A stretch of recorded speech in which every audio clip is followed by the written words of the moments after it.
há um valor muito grande em você, porque eu não quero o que está caído, o que está sujo, o que envelheceu e o que pode morrer. Na verdade, eu amo o que está em você, que vai viver para todo e todo sempre. Eu quero aquilo que eu coloquei em você, mas não de volta para mim. Eu quero em mim, eu quero na minha presença para sempre. Você tem muito valor, há muito valor em sua vida, há muito valor nos seus sonhos, e não há sonho melhor do crente do que sonhar em estar na glória de Deus. Aleluia. Esse louvor é maravilhoso. Você tem um valor. Eu cantava ele quando eu ainda era jovenzinho. Jesus, jovenzinho. Quando eu ainda era jovenzinho. Que maravilha, hein? Mas hoje eu sou um jovenzão. Ah? Isso é para lá, Henrique. Botar uma foto minha sua, filho, você tá acabado. Se eu tirar o bigode, acabou, cara. Já era para você. Deixa eu pregar, por favor, tá? Atrapalha não. Quero mandar um abraço, a paz do Senhor a todos que nos acompanham aí pelas nossas redes e páginas sociais. Deus abençoe. Os que estão de perto e de longe, em nosso país e fora dele, Deus possa os abençoar e que a palavra dele fale grandemente em seu coração agora, em nome de Jesus. Evangelho que escreveu Lucas, capítulo 1, verso 37. Eu vou permanecer na mesma fiação ao qual Deus revelou a nossa pastora no dia de hoje. Amém? Aleluia. Essa palavra é conhecida. Na verdade, nós nem precisávamos abrir, porque se há um versículo tão citado quanto esse, né? São vários, né? Aquele, o Senhor é meu pastor e nada. Esse aqui é um desses tão importantes também. Sim ou não? Crente que já tem ele encravado em seu coração. Evangelho que escreveu Lucas, capítulo 1, verso 37, que diz assim: porque para Deus nada é. Vamos lá, igreja. Nós sei que nós estamos em pouco, mas o pouco com Deus se torna. Vamos lá, eu sei que estamos em pouco, mas o pouco com Deus se torna. Então, esse pouco com Deus, quando gritou, a muralha caiu. Eu sei, vocês já estão aí de galhofada. Eu vou dar uma já no vocês, viu? Vamos lá. Porque para Deus nada é. Tá, mais ou menos. Vamos lá. Vamos ver se a gente fala. Hoje é final de apuração, de votação aí. Vamos lá. Porque para Deus nada é. Tá quase bom, tá quase bom. Você dá para botar um pouco mais. Porque senão o barro não sai nem lá do mato. Quem dirá aí na olaria do oleiro. Vamos lá. Porque para Deus nada é. É melhorar, tá mais ou menos. Vamos lá. Amém? É só esse o versículo. Se eu fosse ficar apenas no tema desse versículo do capítulo 1 que escreveu Lucas, eu teria que fixar nele apenas a lembrança da revelação e da aparição do anjo de Deus ao qual foi visitar Maria. E seria uma falta de tempo imensa teríamos para poder falar profundamente desse tema que fala a respeito da revelação, do advento, da geração de Cristo, do Filho amado de Deus, do Cordeiro Santo, do Perfeito, do grande Messias, ao qual revelado veio pelo anjo a Maria, dizendo para ela que ela era agraciada pelo Senhor.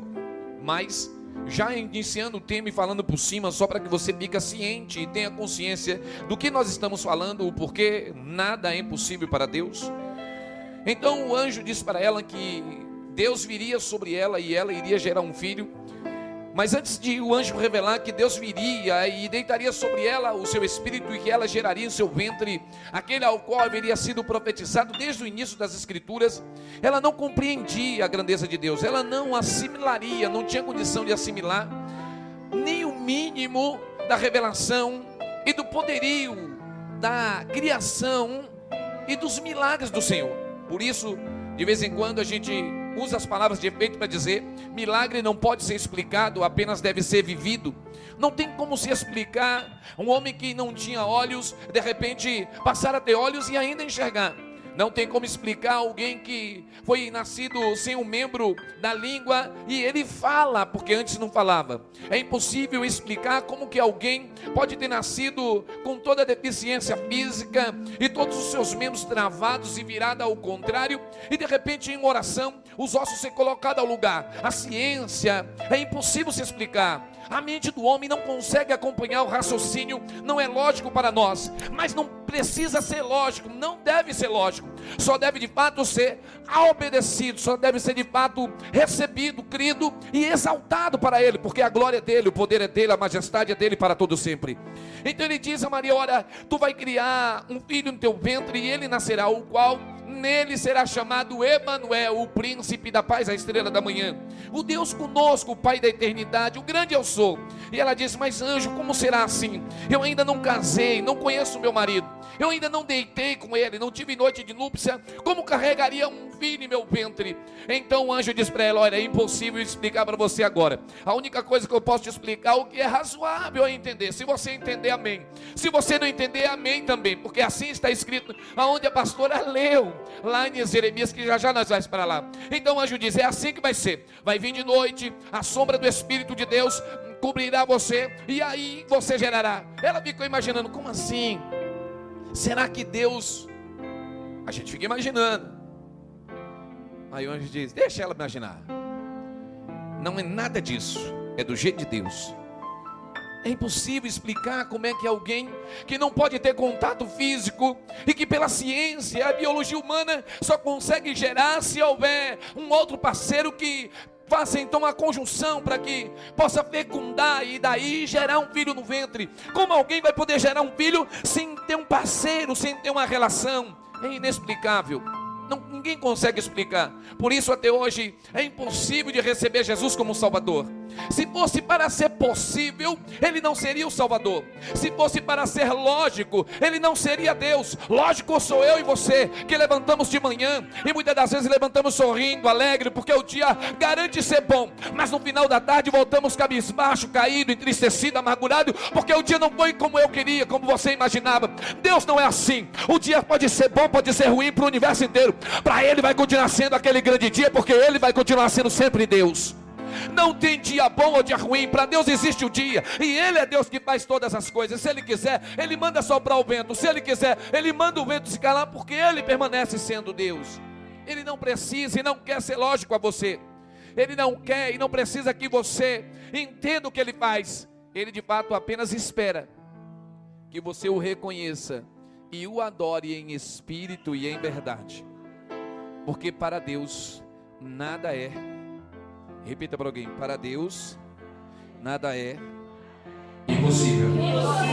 Diga para alguém: por isso não espere que o impossível seja lógico, é inimaginável, porque aquilo que você pode não é milagre, mas aquilo que você imagina que jamais vai acontecer é exatamente o que Deus quer realizar em sua vida, porque aí é milagre de Deus. Porque para Deus nada é impossível. Se fosse possível, não seria milagre. Se fosse possível, a padaria estaria no deserto. Se fosse possível, não precisaria dele multiplicar os pães. Se fosse possível,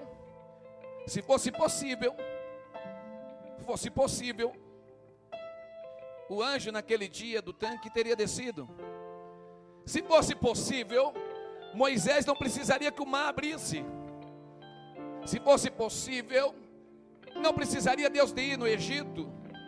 Se fosse possível, Sara não aguardaria por 25 anos.